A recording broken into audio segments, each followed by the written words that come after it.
Thank you very much for joining me on my podcast, Eliza. For my audience who don't know who Eliza is, married to Eric Roberts, and she is the daughter of screenwriter and director David Rayfield, Correct. and the daughter of screenwriter, radio host, and political activist. Can we say that? Yes, we can. Oh, yeah. Lila Garrett. Yes.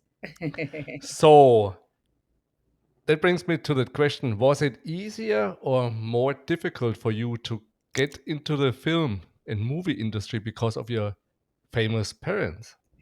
I think, to be honest, that it was easier. I think that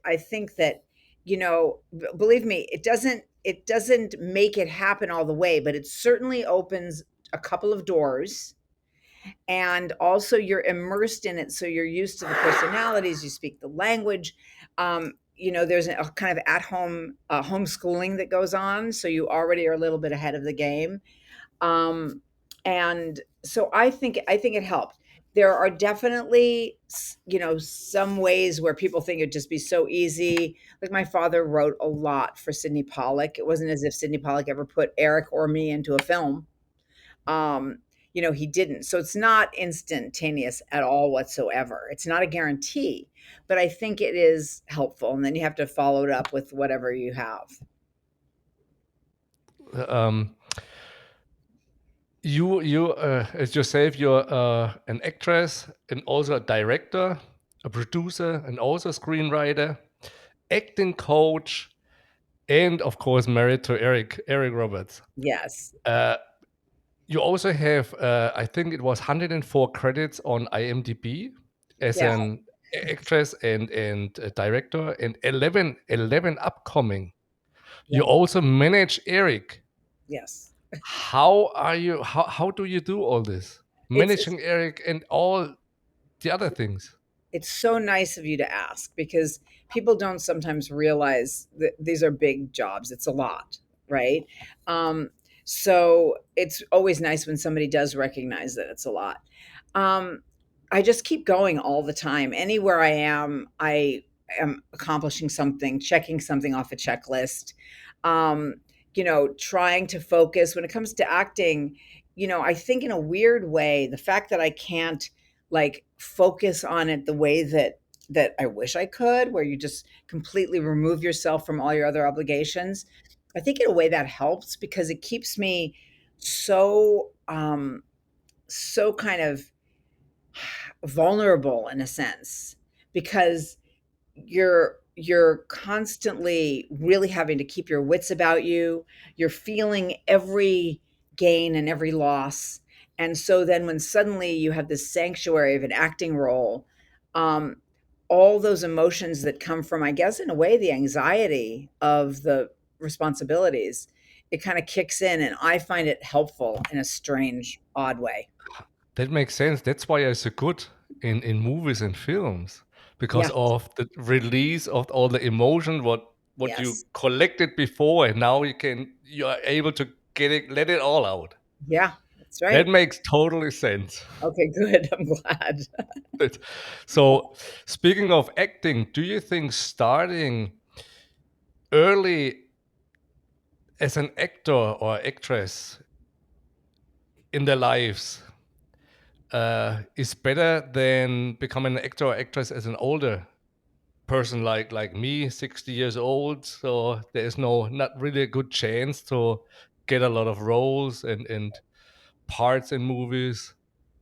Yeah, these are great questions. I think, interestingly, I'm working more now than I ever have. Who would ever have thought that that was going to happen at this stage of life? I can't explain it, but I'm really grateful for it. And I've been saying, if I ever were to win some little award, my speech would probably just be, "I've been here the whole time." Just because I feel like I'm a newcomer, even though I've been working a lot. I think you start whenever you want to. I don't believe children should be discouraged. So if you're 4 years old or 14 years old or 20 years old, or at any point, if you want to do this, you should do it and have the freedom and the support to do it. And it's never too late to start. If you told me right now, I want to be acting, this is what I've arrived at, I would say absolutely go for it. So there is no age limit. But how is, I mean, to be honest, how is the chance for someone like me at age 60 to Hmm. start as an actor? How is the chance to become a working actor? I think the chances is high if you have the talent and you're willing to put as much into finding the auditions and marketing yourself. If you're willing to work really hard at it, put in a lot of time, then it absolutely makes no, I don't think your chances are reduced at all. So it's all for you older Yeah. people, all for your older actors and actresses who want to get in the industry, in the film and movie industry. So good Yep. advice. Thank you, Eliza. So what do you think changed in the movie and film industry the last, or where do you see the problems in the movie and film industry? Well, I mean, things have really changed a lot, obviously. Where I used to really, I studied in England and I loved the fact that an actor there, it wasn't such a star system back then. An actor there was a working person. This was just their profession. There wasn't a huge amount of money, there wasn't any glamour. And whether it was stage or television series or film, it was just that's what you did because you were brilliant at it. Um, and now it's kind of going back to that, but in a really different, weird way. So now they always wanted to know that you were box office, that people would come to see a movie you were in so that people could make their money back or make, a profit. It's still the same. They want to know how many followers you have, which is really a false gauge, but they want to see the audience coming in. That's what's most valuable, which is kind of sad. The truth is, we are replaceable now electronically. You can enhance a performance. You can certainly make music without a person even being there. You can do it all without anybody having bringing their own magic, and that's going to get to be more the case, and that's kind of frightening. It's a lot harder to earn a living, much less, become secure for yourself and your family. Um, and there's a lot of just mind boggling, mind numbing garbage going on out there. Cruel, violent, mean spirited, soulless crap. So that's how I think it's changed. Yeah, so it's worse today than it was 30 years ago. I think so. Look, every era we think it's the worst. We're like, oh my God, we're in trouble, right? Don't bring children into this world. I mean, all that kind of thing. But I do think it's worse. I actually think it is because partly because there's so many possibilities, and the possibilities eliminate some other things of value. And I'm all for progress, but there's a lot of loss whenever there's progress. Speaking of working actor, so let's say I'm a working actor now. I need people behind me, a talent agent, then I need a manager, a talent agent for commercials, then I need a publicist, a talent agent for a TV, a talent agent, a personal appearance, talent Yeah. agent for why does a working actor need so many different people? I don't think they actually do. Not anymore. I think in some countries there is no middleman. It's very done very directly. The actor is in touch with the casting director, the actor is in touch with the director. Um, it's really to insulate the people who can't process everything. The big directors and the big producers, the big casting directors too. What would happen if they were just able to be bombarded by actors? But the truth is, so there is somebody for each thing. They have their specialty. The truth is that doesn't really work. It's harder to get an agent than it is to get a job. An agent is just, it's kind of what we say about marriage sometimes. You get married just to have somebody to complain about. um, you get an agent just to have somebody to complain about. So you can kind of blame them for the fact that you're not working. There's no need anymore. You make your own little films, put them on YouTube, What is key is getting it out there, finding other interested parties and groups, people you have something in common with. Maybe you rescue animals, so you reach out to animal rescue people and you say, hey, we are like-minded about this thing that's very important in the world. I made this piece of art, would you mind, are you able to take 5 minutes to look at it? I believe in doing it yourself.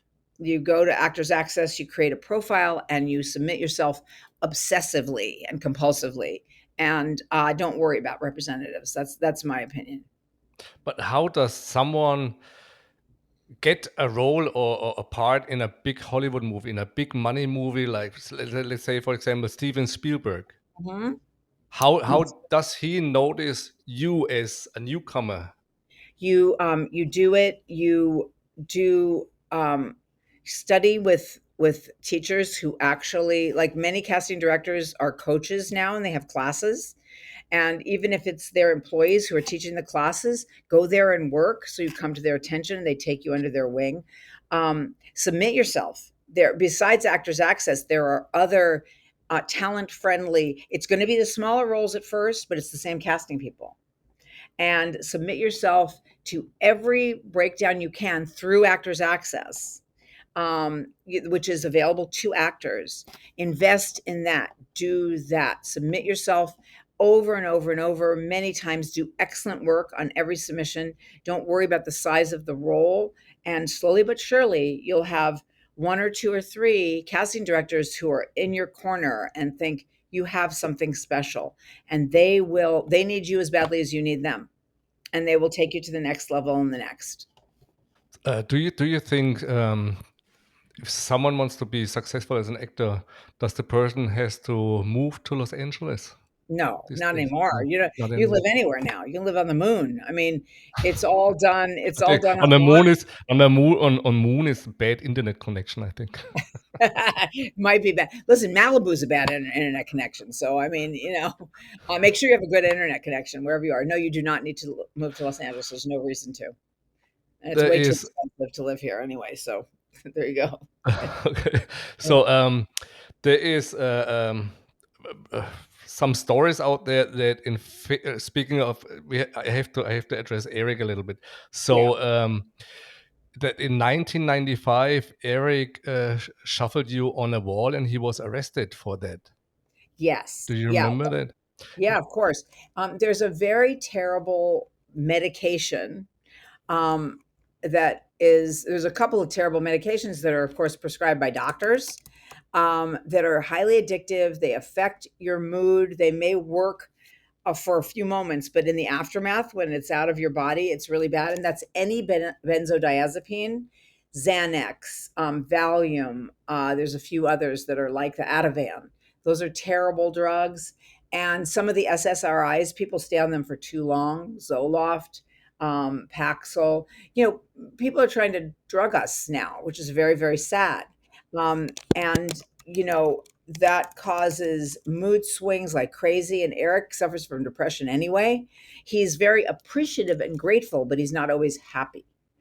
And so he was in that state. And so he really got disoriented. He was about to go to rehearsal for a really important film called It's My Party.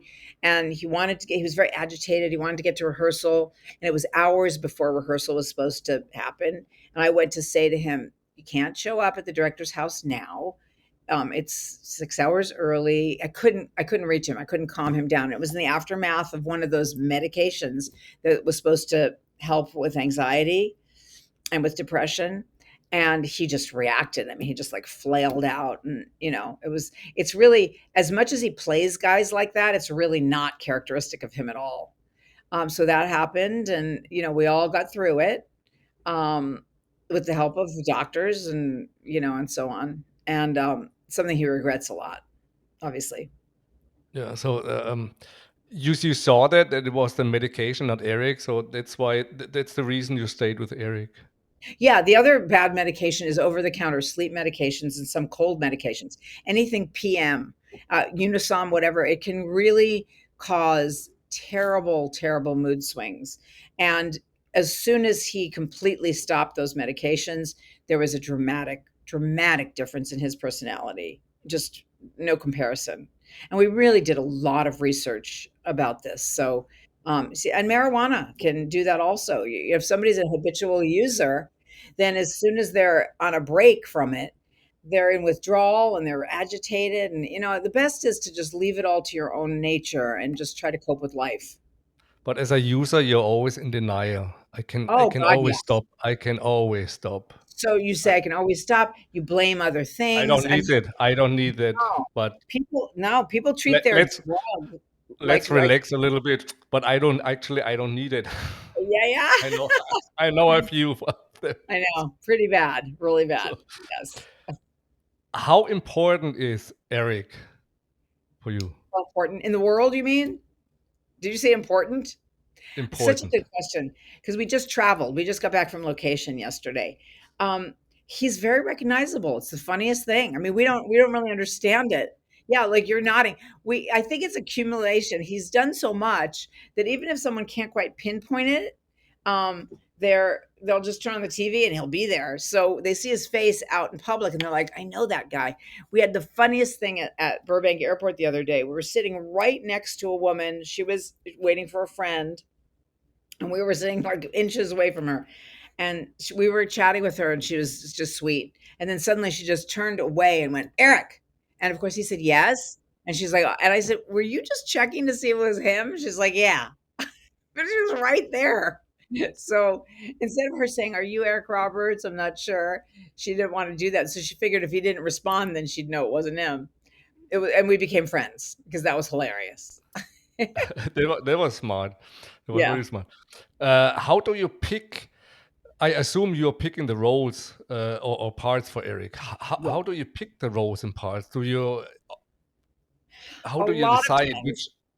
Yeah, which ones? A lot of times, I mean, if it's not egregiously horrible, if it's not some, something that supports something terrible in the world, that supports war, it can be about war if it's anti-war, something that supports war or supports racism, right? Not that there are very many scripts that do, but something that's not egregious. That's one thing. It's nice if it's nicely written, but if it was a good effort, that's fine. A lot of it has to do with the passion of the people offering it. If they're really excited about the idea, the idea of being able to give that to someone is wonderful. It gets to the point in life where really the only thing that you can rely on to feel good is to help somebody. And then a lot of it's financial. We have to survive. We're far from wealthy or secure and or set for life or anything like that. So these are jobs. We treat them like an Uber driver would treat their job. It's like, oh, good, I have someone to drive. I mean, we feel exactly the same way about these jobs. I mean, for an actor, it's a dream. It's a I dream to know. have so many to have a partner like you Yeah. who's managing everything and selecting picking the roles and parts in movies. I mean, Yep. that is a dream for every actor. Well, you know what's funny? We're aware of that. Like Eric and I have never lost our connection to our beginnings. We react when we get a part, whether it's an offer or an audition, we react exactly the same as we did when we started out. We're like, oh, how we're thrilled. I don't know if all actors hold on to that for their entire career. We're never going to be any different. It's just massive appreciation. We feel grateful. We don't take it for granted. That's just how we are. If you're able, how are you separating relationship and managing Eric? Yeah. Is there a separation at all, or is it? There is, but work is a way of me showing love. Like I have kids and I love them so much that there's no, I mean, you can't even describe it. It's ridiculous. And, my first way of nurturing them was to hold them, to feed them from my body, to the whole pregnancy being so careful. And then every minute of their youth. And my way of showing love, I advise them too, not that they listen to me, but I work with them. I'll help find things for them also. That's to me is a giving thing. It's love. So to me, that kind of is the relationship. is to put your blood, sweat, and tears into the people you love. So, and Eric and I share these adventures. I mean, these are, it's like where somebody else might go on a date or on a vacation. We go to location to do a job and meet new friends and Job means going to a movie set or TV show yeah, set. oh yeah, always to go to a movie set. Yeah, Yeah, that's cool. Yeah, it is for any actor. That's a dream. That's yes, I vacation. understand. That's vacation. Yeah, well, we feel that way kind of too. I mean, there's times that you don't, but for the most part, yeah, yeah, I know. We're very I have a lucky. personal question. Is it true that you get free food on every film set, movie set? Yeah, my daughter's a caterer and she also does the snacks, the craft services. So, yeah, you get free food. I mean, that blows my mind. Sometimes you get a pair of free socks with your wardrobe. A lot of times you wear your own wardrobe, but they'll sometimes give you socks. I mean, to us, all of that matters. That's not nothing. For that alone, it's worth to become an actor and an actress.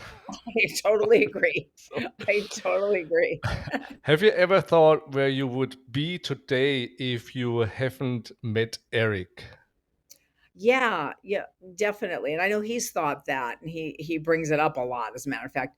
Um, I I have thought about it, and I think so many great things have happened on account of meeting him. But also on the other hand, I had children with and was married to a wonderful man who's in the business. He is one of the producers on Malcolm in the Middle, Jimmy Simons, and I love him dearly to this day. And you have when you break up with the father or the parent of your children, you have regrets for the rest of your life. And I know a lot of the things that have happened wouldn't have happened, but a lot of other wonderful things would have happened. So I think it would be really different, but not worse. It would just be different. I see you are say very very good in shape, very good looking, very healthy looking. Thank you. How is your diet? Do you exercise? Your I'm diet? Yes, What I'm vegan. food? I'm modified vegan, so I will eat dairy if I know it's gathered not through industrial farming, animals who are free and roaming and grazing. But I'm vegetarian, and I also don't. There's a many things I don't eat. I don't eat saturated fat. I don't eat sugar. I'll eat a piece of fruit, but not isolated sugar. No chemicals. I've never done drugs. I've never smoked a cigarette. I've never had a sip of alcohol. I stay active just running around. I love to swim and dance and ride a bicycle. I'm on my bike right now as I'm talking to you because I usually pedal while I'm Oh, you got one of these under the table. yeah, see, there's the Oh, handlebars. that is no way. It's a whole bike. It's a whole recumbent bike. Multitasking without sweating. Yes, exactly. That's right. Multitasking without sweating. But I don't like go to the gym. Eric goes to the gym. He's a gym rat. But thank you. I try my best. I always walk stairs instead of elevator and Yeah, that kind of thing. Yeah. me too. Yeah. Do you have any major projects coming up, or any projects at all? Yes, I did a film called Hippo. You can find it on IMDb. That's very interesting. And I have another one coming out soon called Man's Best, and another called Threshold. I'm trying to think of any comedies that I've done lately. Well, Hippo is a comedy, but it's a dark comedy. But IMDb is great because it So posts it's it. You hippo know, is spelled like hippo, yes, like HIPPO. hippopotamus.